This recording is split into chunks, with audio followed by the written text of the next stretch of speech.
La sorcellerie provoque des saignées au village, et même dans nos villes, et partout dans nos sociétés. On n'a qu'à aller dans des coins reculés, où on voit maintenant seulement des vieux qui ne peuvent même plus faire des plantations. Beaucoup de jeunes préfèrent venir faire le ben skin en ville, parce qu'ils fuient les sorciers au village.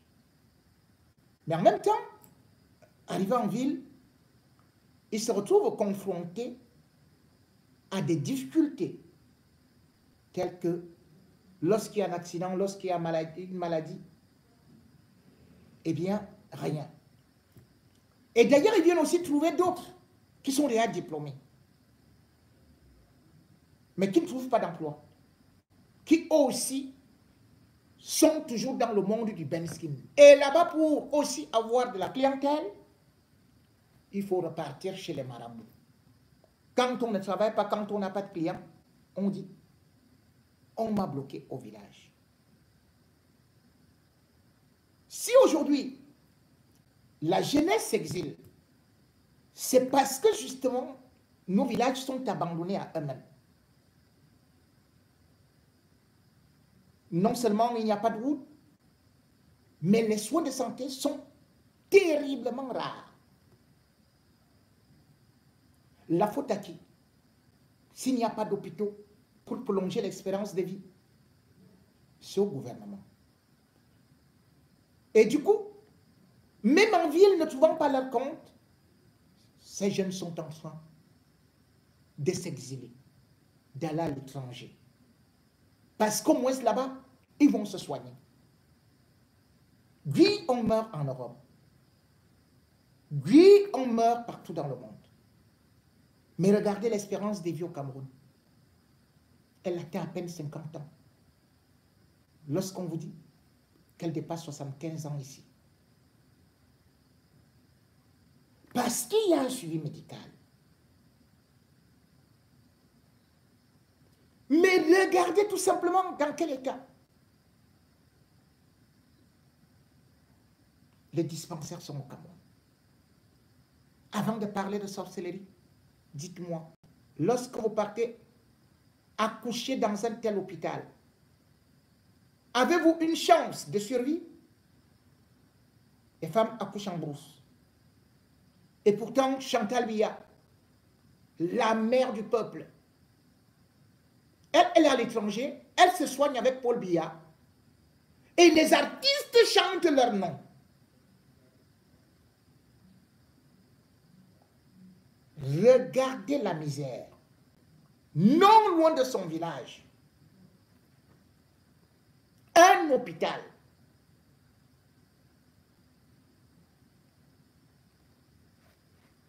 Regardez. Ça, c'est l'hôpital. Je remets le son. Par le personnel. Parce que nous n'avons pas de choix. Ici, la femme accouche ici, elle dort ici. Et là-bas, c'est pour hospitaliser les bébés qui est... Donc, en fait, les bébés sont censés se coucher ici. On va faire comment? On n'a pas de choix. Est-ce que c'est nous? Ce n'est pas nous. Oui, justement, est-ce que vous avez la force d'aménager? Donc, c'est ici que les femmes accouchent. Ok. C'est ici que les femmes accouchent. C'est là où les femmes accouchent. Regardez encore l'état. Voilà les hôpitaux de chez Biya. Nous allons vivre, les 3 chambres qui sont occupées par le personnel, parce que nous n'avons pas de choix. Ici, la femme accouche ici, elle dort ici. Et là-bas, c'est pour hospitaliser les bébés qui est... Donc, en fait, les bébés sont censés se coucher ici. On va faire comment? On n'a pas de choix. Est-ce que c'est nous? Ce n'est pas nous. Oui, justement, est-ce que vous avez la force Bon. d'aménager? Voilà des gens qui ont fait des études, qui ont besoin d'exercer. Mais on vous dit, le petit matériel n'est même pas là. Et les salaires ne suivent pas. Qu'est-ce que les gens là vont faire? Vous trouvez donc les médecins camerounais plus de 5000 l'année dernière, seulement dans les pays de l'OCDE. Les médecins camerounais qui fuient le Cameroun. Ne comptons plus les infirmières. Regardez donc le nombre d'instituteurs qui quittent le Cameroun. Aujourd'hui, la route de l'exil, voire celle du paradis, c'est devenu quoi? C'est le Canada. Et les chiffres qui viennent du Canada sont très inquiétants puisque aujourd'hui le Cameroun est le deuxième fournisseur de main-d'œuvre au Canada. Au monde, hein, le Cameroun est deuxième. Et ce n'est pas moi qui le dis. Et d'ailleurs, le 18 septembre 2024, Célestin Tawamba, donc celui qui est le président des sociétés, disons ça comme ça, au Cameroun, c'est lui qui tirait la sonnette d'alarme. Que c'est incroyable cette saignée parce que rien que entre le mois de janvier et le mois d'avril 2024, 6 000 Camerounais ont fui les entreprises camerounaises. Parce que les entreprises camerounaises, il n'y a rien d'autre comme ça là. Il n'y a pas de salaire ou bien les salaires sont moindres et tout. Ça, ce ne sont pas les chômeurs. Hein. C'est-à-dire que les gens qui étaient déjà en poste ou les gens qui faisaient les petits boulots, ils sont abandonnés pour se retrouver où? Au Canada. Et ce n'est pas tout. Puisque les chiffres sont hallucinants. On vous fait comprendre que en 4 ans, rien qu'au Canada, 14 840 Camerounais sont partis s'installer là-bas pour travailler là-bas. Ne vont donc plus revenir. Et ceux qui sont là-bas, ce n'est même pas qu'ils ont des papiers. Ce n'est même pas qu'ils font leur boulot. C'est qu'ils se disent trop, c'est trop. Il y a quoi au pays? Il n'y a rien. Je suis sorti de l'école. Je n'ai rien à faire. Et même quand je tente de faire une petite affaire, voilà les impôts qui arrivent. Voilà la police qui arrive. Voilà tel autre qui arrive. Le fisc, c'est comme ça qu'on est surchargé. Et les banques n'accompagnent pas ces jeunes-là. Le pire, c'est que le Cameroun a le taux de chômage le plus élevé actuellement au monde.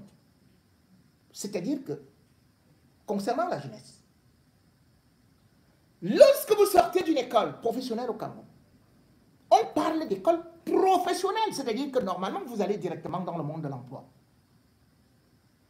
On vous fait comprendre que 40% de ceux qui sont formés n'ont droit à rien. 0 emploi.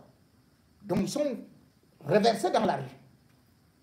L'année qui vient, après, les autres viennent se verser.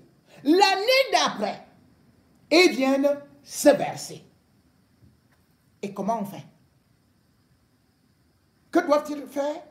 Dans la mesure où les vieillards restent là. Comme aujourd'hui, on se retrouve avec peut-être des gens qui disent « Oh, restez dans vos pays. Paul lui a demandé qu'on aille cultiver la terre. Paul lui a dit que oh, c'est que vraiment, il faut. »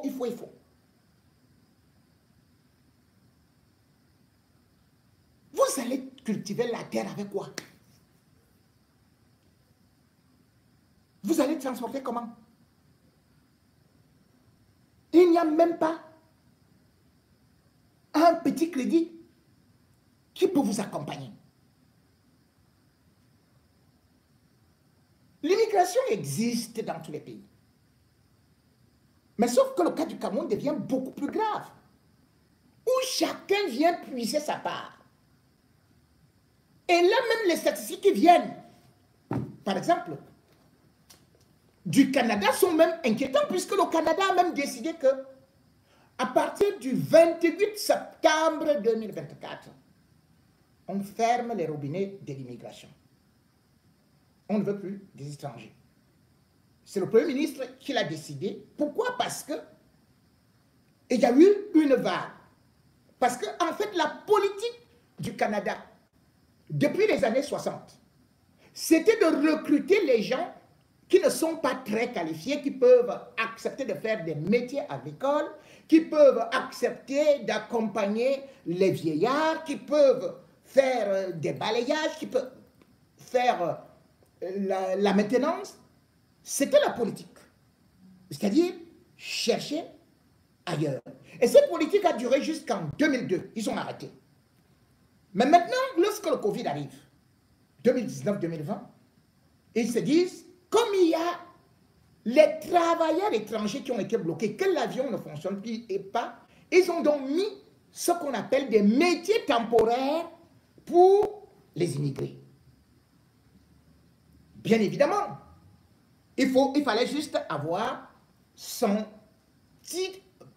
visa touristique. Dès que vous avez le visa touristique, vous le transformez et vous devenez donc finalement un employé pas permanent, mais juste pour la période. Mais après le Covid, les Camerounais et d'autres Africains ont dit, mais on rentre encore faire quoi là-bas? Et surtout le cas des Camerounais. C'est-à-dire qu'on vous dit par exemple qu'aujourd'hui on ne donne même plus des papiers. Parce que la nouvelle politique du Canada risque de faire que, au moins, d'ici fin septembre, 10 000 Africains se retrouvent sans papier, obligés d'aller se débrouiller ailleurs. Mais ils ne peuvent pas rentrer au pays. Les gens demandent d'aller au pays. Il n'y a pas d'issue au pays. Et chaque année, pendant que les autres cherchent la main-d'œuvre qualifiée, vous avez des professeurs qualifiés, des médecins qualifiés, des ingénieurs qualifiés qui sont obligés d'aller ailleurs, d'aller même se reformer. Parce que, je vous dis, la première université d'ailleurs du Cameroun, on aime bien dire, on est très intellectuel, mais la première université du Cameroun occupe quelle position? 975 au classement Shanghai. C'est-à-dire, nos universités ne valent pas grand-chose. C'est pour produire les Owona qui vont venir vous aligner en français que vous ne comprenez pas trop à la télé, là, ou bien encore les Essomba, qui sont des professeurs en économie, mais qui n'ont pas un radis dans leur poche. Donc, voilà nos universités. Donc, quand ils viennent, étant qualifiés, ils ne sont pas qualifiés au Canada. Ils sont obligés de repartir à zéro. Mais comme l'homme camerounais est aussi intelligent, beaucoup s'adaptent, ils deviennent des cadres. La preuve, c'est qu'ils repartent au pays. C'est eux qui créent des emplois, c'est eux qui sont dans le secteur de l'hôtellerie, c'est eux qui sont dans la quincaillerie, c'est eux qui sont ceci. La diaspora sert à quelque chose. Mais si tout le monde part en même temps, comment le Cameroun va fonctionner, va décoller? Voilà Paul Biya qui bloque les vieillards au poste de prix. Voilà Mbargangele qui vient encore d'être désigné président de tous les commissaires de tous les CECI de l'Afrique centrale. Il a 92 ans. Les autres qui ont fait des études vont faire comment? Mbargangele a le BPC. Donc c'est lui le plus intelligent. C'est Kavaye Yege Djibril qui a eu un CPE par effraction là, avec 7 de moyenne. Éternel ministre de l'Assemblée nationale. Ce n'est que lui que Paul Biya a vu. Et lorsque vous regardez donc, je vous donne les instituts, c'est pas moi qui dis, hein, l'Institut de statistique du Québec, je viens donc confirmer ce que j'ai dit, 14 135 Camerounais, de 2019 à 2023. Donc, sur l'ensemble des immigrés, le Cameroun seul a déjà pris 6%. Donc, comme Célestin Tawamba parle, parce qu'il est président du GECAM, il regarde, ce n'est pas seulement le Canada. Les États-Unis ne font pas. Moi, ça. American Community Survey nous dit que 60 100 Camerounais sont arrivés aux États-Unis de 2015 à 2019. C'est-à-dire que ceux qui ont déjà les papiers, je ne vous parle pas des sans-papiers. Bon. En France, rien qu'en 2022, combien de Camerounais sont venus? Rien qu'en 2022. Donc, après l'élection haut de gamme, haut la main de Paul Biya, vous connaissez combien de Camerounais sont arrivés en France? 90 000. Par des voies légales, donc, machin et tout, c'est d'autres passant par ça. 90 000. À côté, en Belgique, combien de Camerounais sont arrivés? 15 769. En Espagne, 12 000. 12 000. Vous vous retrouvez donc un pays comme le Cameroun, avec 7 millions de personnes hors de leur pays. Et vous dites que le pays est beau. 7 millions de Camerounais ont fui leur pays. Vous allez dire, oh, moi je ne peux pas aller laver les fesses des blancs et tout, mais attendez. Lavez même seulement les fesses des vieux là. Et ils vont seulement vous dire qu'au lieu d'aller laver leurs fesses, ils vont vous dire que mon Dieu, vos fesses, c'est nous qui allons pointer le truc dedans. Hein? Vous cherchez, ils vous disent seulement entrer dans les sectes. Allez boire du sang. Allez faire ceci. Ils détournent vos enfants. Mieux on part laver les fesses des blancs. Parce que là-bas, au moins, avec les formations, on devient compétent, on devient quelque chose. Mais au Cameroun, toutes les écoles, ce sont eux. Et il faut aussi savoir, ce gouvernement-là, il ne facilite pas ce qu'on appelle les PME, les PMI. Un pays ne se développe pas avec les fonctionnaires, avec les gens de l'ENAM, avec les gens de l'ERIC, avec les gens de l'ESTIC, avec les... C'est quoi ça? Tous les pays au monde se développent avec le privé. Et pour que le privé se développe, il faut qu'il soit accompagné par l'État. Et non qu'il soit spolié, asphyxié, étranglé par l'État. Quand Kawamba parle, vous voyez par exemple ce que valent les entreprises canadiennes et qui font le bras de fer au gouvernement. Parce qu'il y a l'élection, donc le gouvernement sait qu'actuellement en Occident, quand tu veux passer une élection, il faut dire que je ne veux pas des Africains.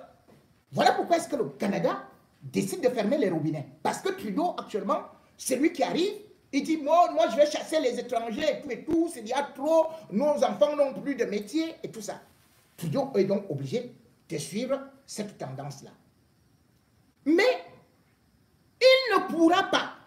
Pourquoi? Parce que les entreprises privées sont puissantes là-bas. C'est eux qui ont imposé ce que j'ai appelé tout de suite le programme des travailleurs étrangers temporaires. Et ça depuis 1960. Vous allez par exemple voir, ils sont regroupés au sein d'un conglomérat puissant. On appelle ça Fédération canadienne de l'entreprise indépendante. En abrégé, FCEI. Vous connaissez combien d'entreprises il y a dedans? 97 000 entreprises réunies dans la même organisation. Donc, ils imposent des recrutements aux politiciens. Ce n'est pas les politiciens qui veulent absolument ça, mais les politiciens accompagnent les entreprises. Mais les entreprises, par la suite, deviennent plus puissantes. Ça fait que, par exemple, vous avez, là, il y avait 114 000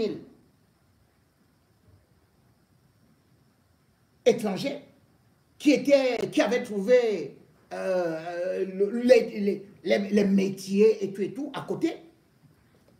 Mais cette fois-ci, nous étions en 2023. c'est 114 000, 119 000 plutôt.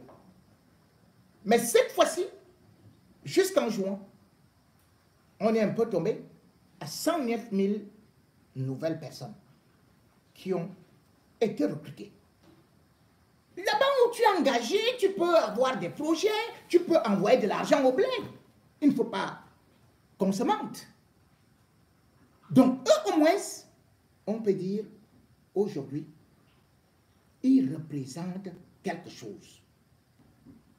Mais, où est-ce que les Africains qui quittent le Cameroun, les gens qui quittent le Cameroun là, puisqu'on vous a dit que le Cameroun est le deuxième pourvoyeur, parce que la France a un truc avec... mais on vous dit, en Afrique, et dans les pays sud-européens, le Cameroun est premier.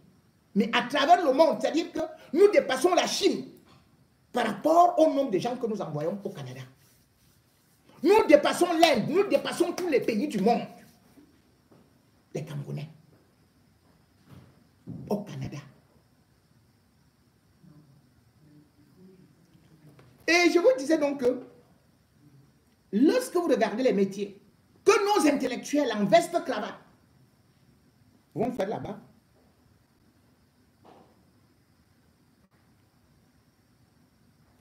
je vous les cite. Foresterie, pêche, chasse. Donc on va faire la pêche, la chasse, la foresterie, les produits agricoles. 45,4%. 10,2% pour l'hébergement. Pour la fabrication, 8,4%.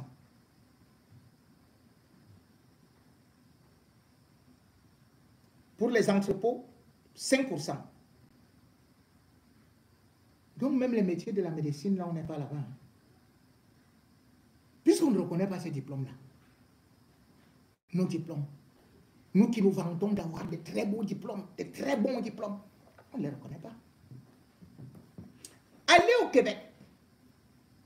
Parce que le Québec recrute beaucoup comme Ontario.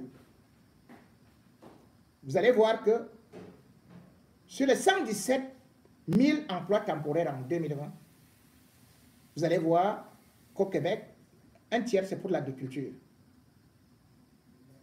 À Ontario, c'est 16 000 pour l'agriculture.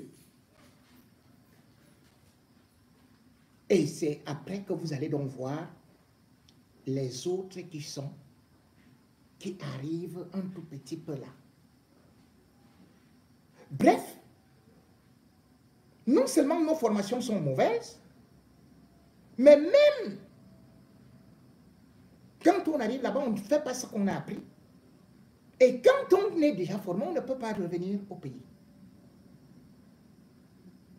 Le Cameroun, par contre,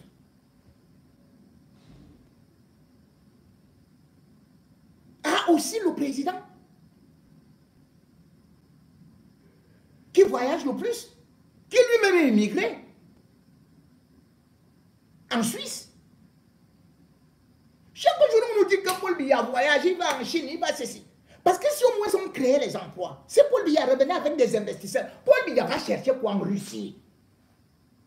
Paul Biya va chercher quoi en Chine? Qu'est-ce que Paul Biya a déjà ramené? Ramené de la Suisse depuis qu'il va là-bas. Tous les autres ramènent quelque chose. Mais jamais Paul Biya. Quand Ayidjo partait en Chine, c'est là où il avait ramené le palais des congrès. Il ne revenait jamais de quelque part sans des investisseurs étrangers. Au Cameroun, maintenant le Cameroun est l'un des derniers pays à avoir des investisseurs étrangers. Donc des investissements directs étrangers, ça n'existe pas. Et d'ailleurs, c'est une tendance qui maintenant va vers le côté de l'Afrique. C'est-à-dire que l'Afrique francophone de plus en plus perd sa main-d'œuvre et les investisseurs n'arrivent pas à cause de la corruption, du népotisme, du manque de justice, du manque de transparence. Vous avez vu par exemple, pour voir les investisseurs, c'est quoi? C'est Glencore. C'est-à-dire que c'est des sorciers comme ça, c'est des malfrats, c'est eux qui viennent au Cameroun, c'est des femmes. Je vais vous donner un classement des idées. C'est-à-dire investissement direct étranger. Pour vous dire que notre pays n'attire personne. Par exemple, cette année, on peut dire, l'année dernière, l'Afrique a perdu 3% des investissements directs étrangers. Parce que vous vous rendez compte, toute l'Afrique là, on n'a eu que 52 milliards d'investissements directs étrangers. Pourtant, en 2022, on avait 54,2 milliards d'investissements directs étrangers. En dollars, hein, ce n'est pas franc CFA. Vous allez applaudir. Sauf qu'il faut plutôt dire, mais c'est quelle incompétence? Qu'est-ce qu'on va faire dans les sommets et comme ça? Parce que là, vous vous rendez compte, en 2001, les investissements directs étrangers étaient à 82 milliards. C'est-à-dire, entre 2001 et 2004, on a perdu 30 milliards de dollars d'investissements directs étrangers. Et on vous dit que non, l'Afrique continue à attirer. Attirer quoi?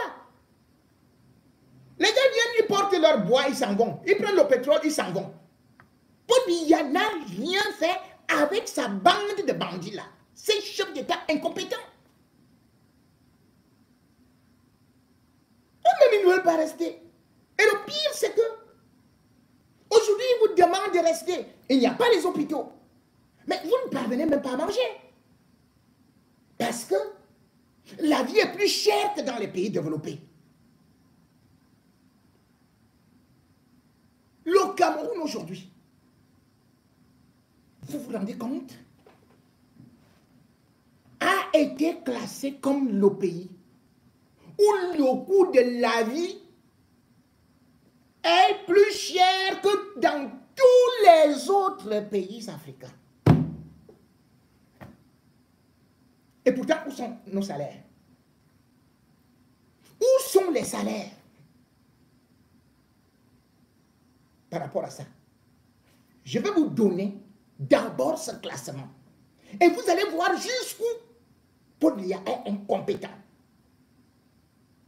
Ce pays qu'on nous vante tant.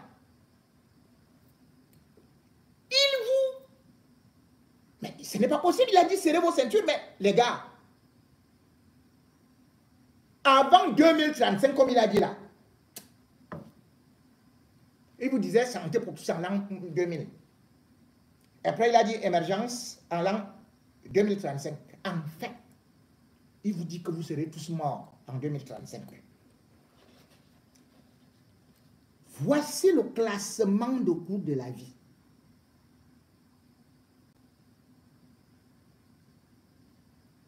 Je parle d'abord, parlons d'abord des investissements directs étrangers parce que j'étais là. Pour vous dire, où est-ce qu'on investit en Afrique? Où est-ce que les étrangers viennent investir? Je vais vous donner le classement. Les investissements directs en Afrique, le top 5. En 2023, l'Égypte qui a reçu 9,841 milliards de dollars. 2. Afrique du Sud, qui a reçu 5,233 milliards de dollars. 3. Éthiopie, qui a reçu 3,263 milliards. 4. Ouganda, qui a reçu 2,886 milliards de dollars. Ah, vous allez dire, ah, c'est à cause de la France, c'est à cause de ceci et cela. Voici un pays francophone où on dit que, oh, ils sont derrière la France. Sénégal, 2,641 milliards de dollars. Après, c'est la Côte d'Ivoire. Pourquoi Paul Biya, le meilleur élève de la France, ne parvient pas à attirer les investisseurs? Ni russes, ni français, ni américains, ni chinois, ni indiens, mais ils se baladent partout. Avec l'argent du contribuable camerounais. Il est parti là en France. Il finit les vacances en France, il court en Chine. Il finit, il se retrouve à Genève. Il finit. Mais c'est pas possible.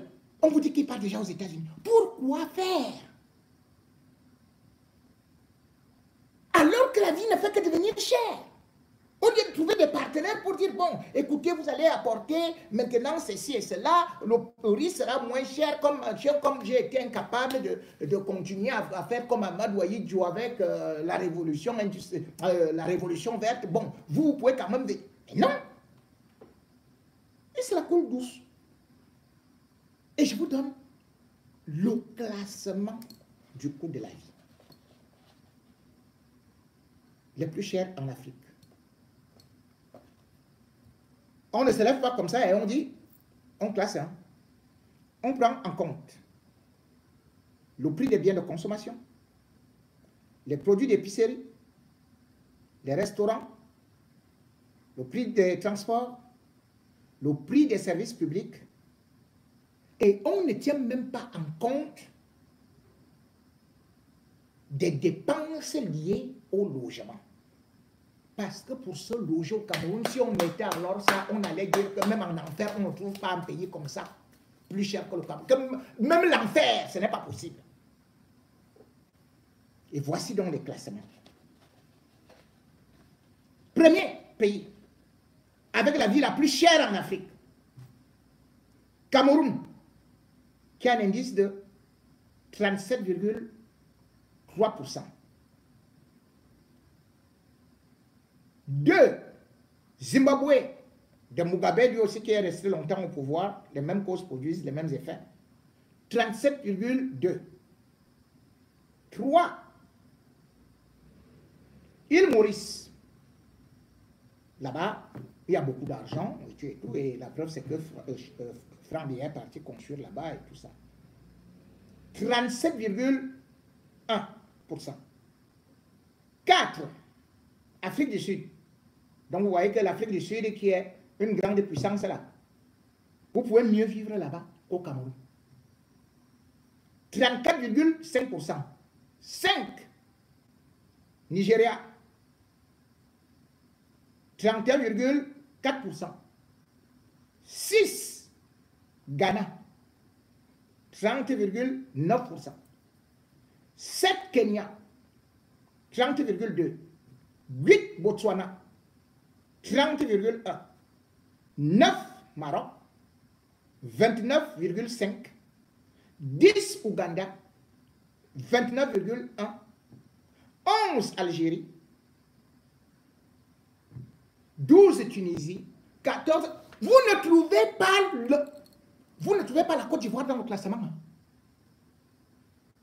Vous ne trouvez pas le Sénégal dans le classement des villes chères. Aucun autre pays, mais c'est le Cameroun qui est en tête des pays chers.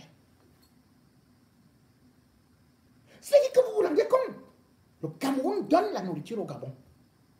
Donne la nourriture à la République centrafricaine. Donne la nourriture en Guinée équatoriale. C'est ça, non? Puisque la Guinée équatoriale vient souvent se ravitailler à Kiousi. Les Gabonais et tout et tout. Mais on vous dit que la vie est encore beaucoup plus chère au Cameroun. On a le port, hein. Le Congo est moins cher. Vous n'avez pas entendu un seul pays. Ce n'est pas Ngono qui a fait ça.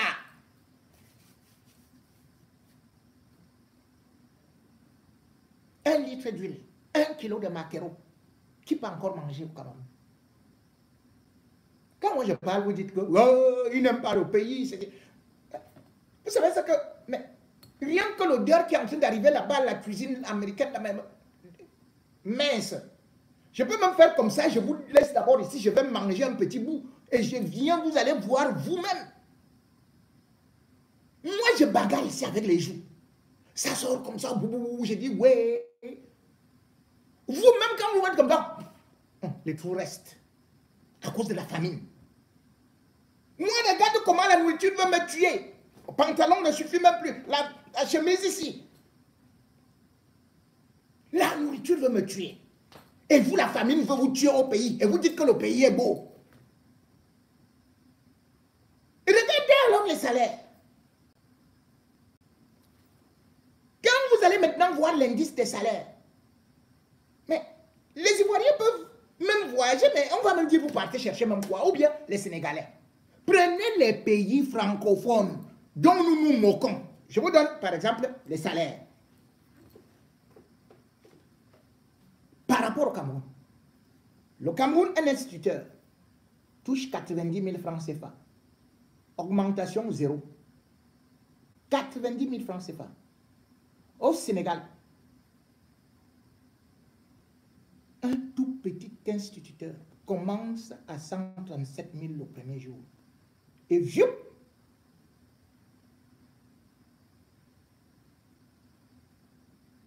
il monte à 347 000 francs CFA. Et avec les avantages, il est peut-être au début 235 000 francs CFA. Je vous donne le Sénégal. Hein. Au bout de 5 ans, un instituteur au Sénégal touche 612 000 francs CFA. 612 000 francs CFA.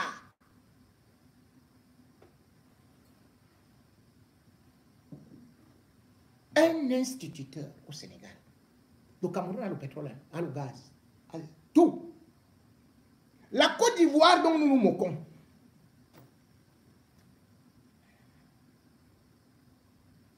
Je vous donne. La Côte d'Ivoire, un petit instituteur, premier jour, il a déjà pointé 177 000. Au Cameroun, là, vous voyez comment est-ce que notre part, on vous dit que quelqu'un a travaillé jusqu'à 20 ans, sans avoir un centime. Et que par la suite, les ODS, on ne fait que promettre, vous aurez de l'argent, il y a même quoi, il y a ceci, cela. Vous croyez que quoi, on va faire comment?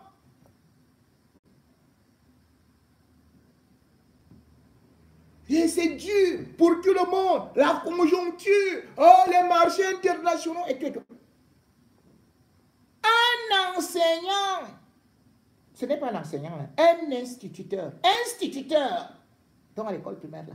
En Côte d'Ivoire, je vous ai dit qu'il commence par 177 000. Et hop, il monte à 354 000.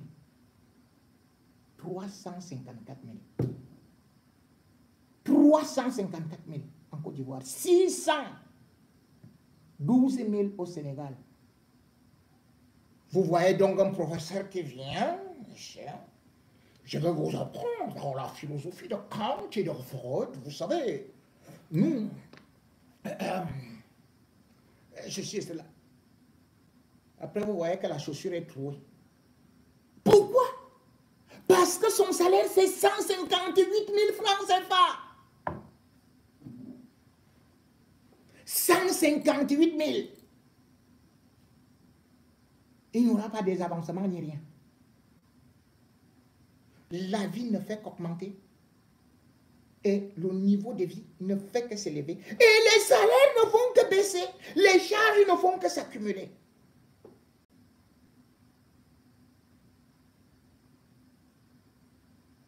Pendant ce temps, le rythme de vie de Paul Biya et de Chantal Biya ne fait que grimper jusqu'à dépasser, c'est-à-dire que c'est le couple le plus dépensier du monde. Chantal et Paul Biya. Le couple présidentiel le plus dépensier du monde. C'est-à-dire, vous avez le pays qui est le plus pauvre actuellement au niveau des vies en Afrique, au niveau du coût de vie, au niveau du panier de la ménagère. Et c'est vous qui êtes le couple le plus dépensier. Je ne parle pas du passé où ils avaient déjà dépensé 64 milliards à l'hôtel intercontinental, avec la location des avions et consorts. Mais là, je parle par exemple de l'instant-ci. Au moment où je vous parle, Paul Biya est reparti à l'hôtel intercontinental. Et on nous sort une facture pour quelqu'un qui est malade. C'est sa femme qui commande ce qu'elle doit manger, ce qu'elle doit boire. Je ne mets pas les factures de la boisson, de la nourriture. Voici en une journée ce que Chantal Biya a commandé à l'hôtel intercontinental.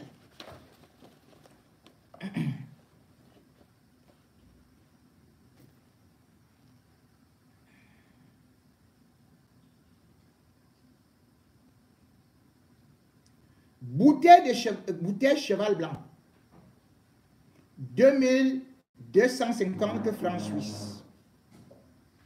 Si vous voulez, en euros, ça fait 2377 euros. En francs CFA, cette seule bouteille, Chantal Biya a dépensé 1 557 567 francs CFA. Ça ne s'est pas arrêté là.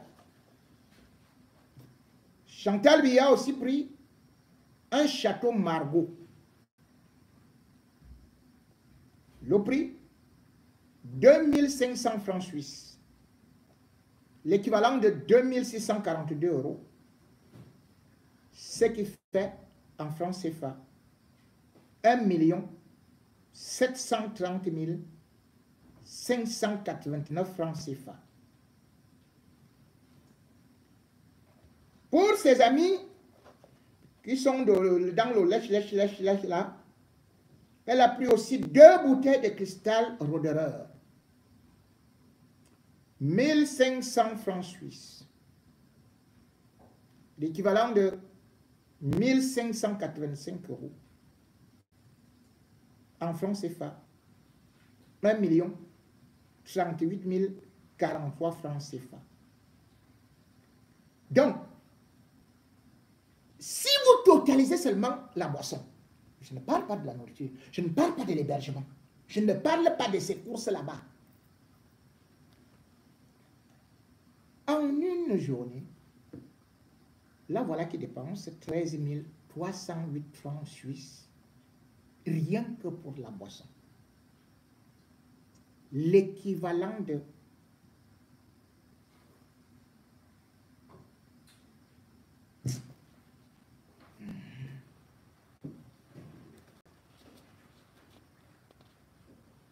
14 062,72 euros. En francs CFA, c'est comme ça. 9 205 544 francs CFA. Dites-moi, si elle envoyait au moins 1 million à Edio,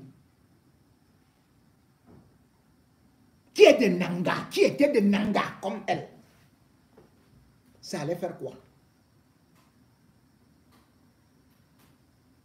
On dépense ça. Rien que pour une bouteille de 65 centilitres. Je ne parle pas de ces coiffures. Hein. Je ne parle pas de ces sacs.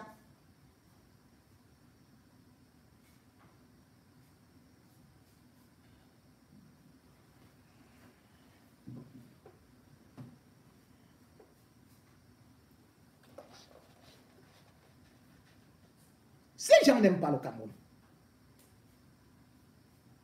Vous avez des grandes puissances où la vie est moins chère.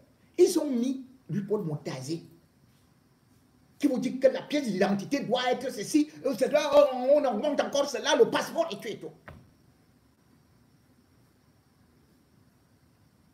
Il y a des pays comme par exemple, à côté de nous, le Nigeria, c'est des pays qui ont déjà un certain niveau de vie élevé où machin, le salaire dépasse du Cameroun 10 fois. Mais allez voir les villes les moins chères. Vous n'allez jamais voir le Cameroun dans le classement qui est bon. Toujours là où c'est mauvais. Voici les villes les moins chères. Parce que normalement, un pays comme le Cameroun, la vie devrait être moins chère. Vous avez vos terres, vous avez un président qui a fait 42 ans au pouvoir, qui va à gauche et à droite, qu'on dit qu'il est très intelligent. Mais moi, je regarde, Le panier de la ménagère. Parce qu'on ne va pas seulement chanter Paul Biya, toujours chaud, chaud, on vient, on vous donne une boîte de sardines. On vous donne un morceau de pain, on vous donne un pain. Les villes africaines les moins chères, c'est à côté de nous. C'est-à-dire Abuja, au Nigeria. 2, Lagos, au Nigeria. 3, Blantyre, au Malawi. 4, Durban, en Afrique du Sud. 5, Windhoek, en Namibie. 6, Gaborone, c'est pas au Gabon, c'est au Botswana. 7, Lusaka, en Zambie. 8, Tunis, en Tunisie. 9, le Cap-Vert, en Afrique du Sud. 10, Johannesburg, en Afrique du Sud. Ainsi de suite. Voilà les villes les moins chères. Je peux vous citer au moins 50.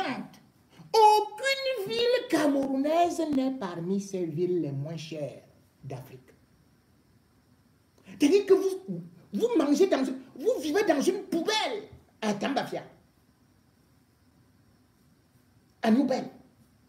Mais c'est plus cher que d'aller vivre en Afrique du Sud, dans des pays développés en Afrique.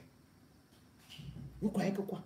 Et comme je disais que, en même temps, vous avez le président qui dépense les sommes d'argent les plus folles, puisque le pays où il faut avoir plus d'argent pour vivre, numéro 1 au monde, là où c'est plus cher, c'est quoi?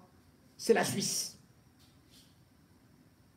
Et c'est là-bas où on vous dit que Paul Biya vit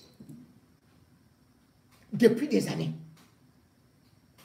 Prend des suites et des suites, va avec 50 personnes logées en Suisse, dans des hôtels. C'est là-bas où ses enfants fréquentent.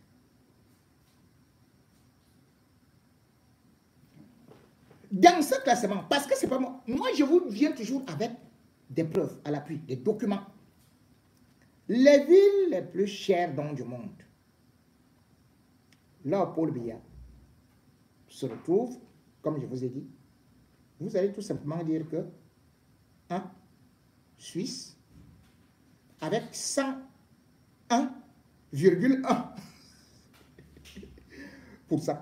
101,1%. Et c'est là-bas où se trouvent les pays les plus chers. Le deuxième pays le plus cher, ou certainement si je dis ça à Paul Biya, il va partir. Si Chantal Biya prend ça, elle va dire allons là-bas. C'est les Bahamas. Bahamas, l'indice est à 85. 3, Islande, c'est 83. 4, Singapour, c'est 76. 7, c'est Barbade, 76,6. Allez là-bas voir ces pays-là. On n'entend pas parler. Mais si vous allez voir l'investissement qu'il y a là-bas, vous allez dire quoi? Mais on appelle le Cameroun le continent. Un continent néant sans eau, sans électricité. Où les gens meurent devant un hôpital. Où les artistes ne savent qu'une seule chose, aller se soigner chez les marabouts.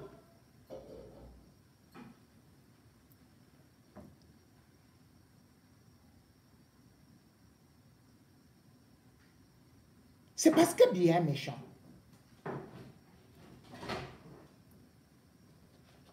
Sinon, on ne pourrait pas avoir un tel pays et laisser que les jeunes s'enfuient. Lui qui a dit que la jeunesse est le fer de lance de la nation. Qu'a-t-il fait de cette jeunesse? La voilà qui est dehors. On va construire le pays avec quoi? Les gens vont dire que oh, il faut rester, machin, tout et tout. Rester où? Dans la sorcellerie?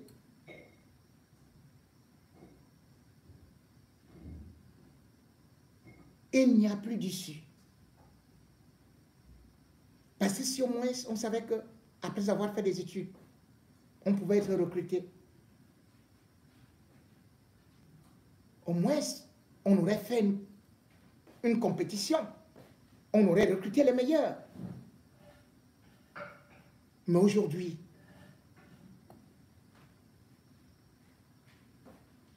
le bonheur est ailleurs. Oui, le bonheur est ailleurs.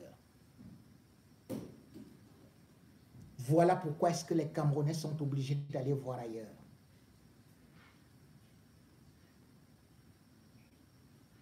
Ils vont à pied, ils prennent la mer, ils prennent le désert, pourvu qu'ils quittent l'enfer.